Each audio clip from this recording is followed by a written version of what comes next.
You're in a meeting, a movie, a long drive. You feel that pressure building, and you make a tiny decision everyone makes. I'll just hold it. But here's a question almost nobody asks. What is actually happening inside your body in the minutes, the hours, and the years that you spend holding your pee? The answer is stranger, and in the long run more serious than you'd think. Let's go inside and watch.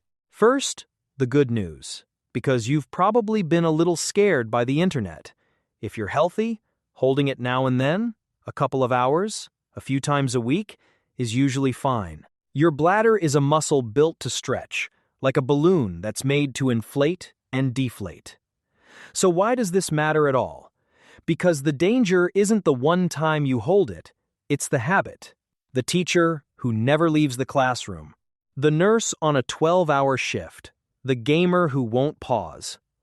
Do this every day for months, and you quietly rewire an organ you never think about. So the real question is, what does that one held breath of urine actually start inside you? To see what breaks, you first have to see what works. As your bladder fills toward roughly 2 cups, tiny fullness sensors in the wall fire a signal up to your brain. Think of it like a fuel gauge sliding toward full. That's the urge you feel at about halfway. When you decide to go, your brain gives the green light. The bladder's squeezing muscle contracts, a ring-shaped valve at the bottom relaxes open like a loosened drawstring, and the bladder empties almost completely. Fill, signal, empty, a clean loop. But when you override that signal and clamp the valve shut, the urine has to wait. And here's the first thing most people don't know. Still, waiting urine stops doing one of its quiet jobs, rinsing. So, what happens to anything living in there while it sits? Here's what.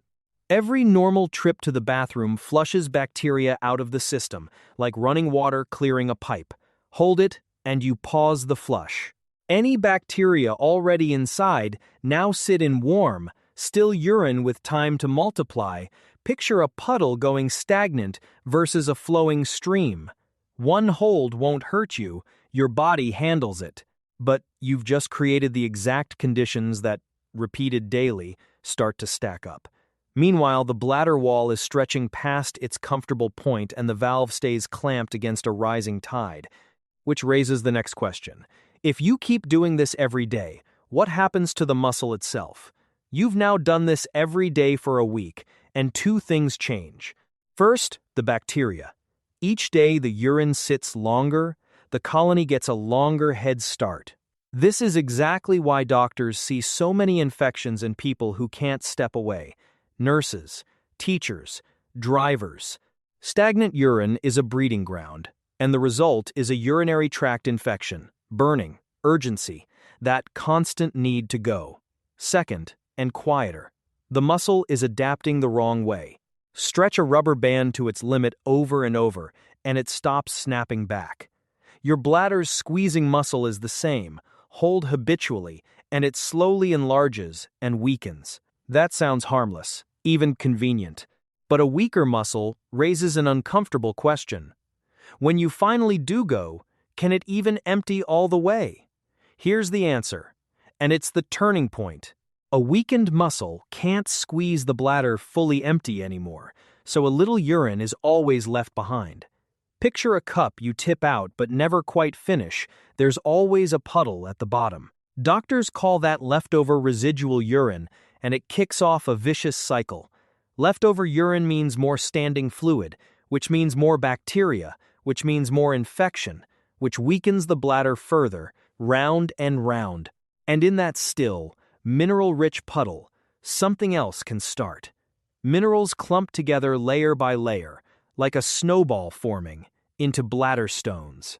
2 weeks of a daily habit, and the clean loop from the start is now a feedback loop working against you.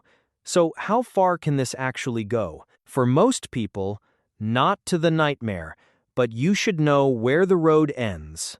In the extreme, very large volumes held far too long, or someone who already can't empty properly. Pressure inside the bladder can climb high enough to push urine backward, up toward the kidneys. The kidney then swells under the backed-up pressure, like a water balloon filling past its limit. Doctors call that hydronephrosis, and over time, unrelieved, it can damage kidney tissue. And the question everyone asks, can a bladder actually burst? Yes, but it's genuinely rare, seen in extreme cases of people retaining 2 liters or more. For a healthy person on a normal day, that is not your story. But it's the reason the rule exists. So if the explosion almost never happens, what's the danger that actually does? And here's the twist most videos get wrong.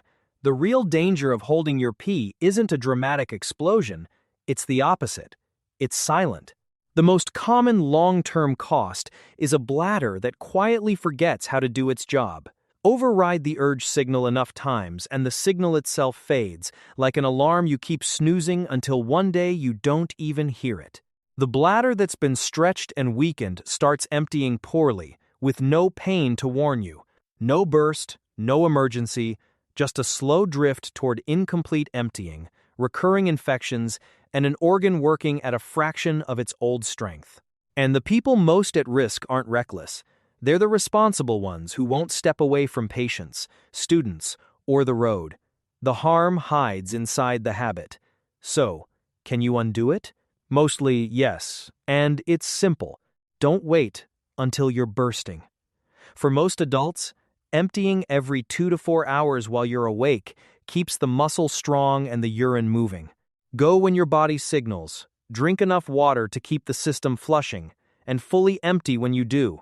Stuck somewhere? The occasional hold still won't hurt you. It's the daily habit you're now equipped to break.